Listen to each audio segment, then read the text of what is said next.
સમસ્ત ગુજરાતની પ્રજાને મારા નવઘંટી ઠાકોરના પ્રણામ અને વંદન. નગરપાલિકા હોય, મહાનગરપાલિકા હોય, તાલુકા પંચાયત હોય, જિલ્લા પંચાયત હોય, લોકસભા હોય, વિધાનસભા હોય કે રાજ્યસભા હોય, દરેક જગ્યાએ ભારતીય જનતા પાર્ટી ઠાકોર સમાજની સતત અવગણના કરે છે. ગુજરાતમાં સૌથી જનસંખ્યા અમારી વધારે, પ્રથમ ગુજરાતના મતદાર અમે જ છો.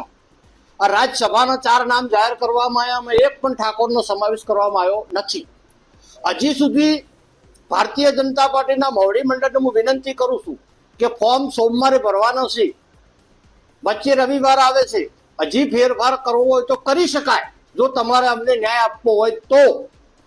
વારંવાર અમારી અવગણના કરવામાં આવે છે, સંગઠનમાં અવગણના કરવામાં આવે, સામાન્ય હોદ્દા આલવામાં આવે, કોઈ બોર્ડ નિગમમાં અમારી નિમણૂક કરવામાં ના આવે, સરકારી તંત્રની અંદર અમને ન્યાય ન મળે, અને દરેક જગ્યાએ અમને અન્યાય થઈ રહ્યો છે.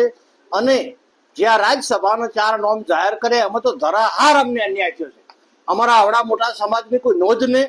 એટલે ભારતીય જનતા પાર્ટીના મોવડી મંડળને હું કહેવા માંગુ છું કે ગુજરાતનો પ્રથમ મતદાર એટલે મારો ઠાકોર સમાજ છે. અમને ન્યાય નહીં મળે તો 2027માં તેની પહેલા કોઈ પણ ચૂંટણીઓની અંદર અમે ઈંટનો જવાબ પથ્થરથી હવે આપીશું. આખો સમાજ ભેગો થઈશું ગુજરાતનો, અને આ અવગણનાનો બદલો લઈશું. અને આગામી 2027ની અંદર જો અમને ન્યાય નહીં મળે, અમારી સતત અવગણના કરવામાં આવશે, 2027ની અંદર તમારો સુપરો સાફ કરી દઈશું.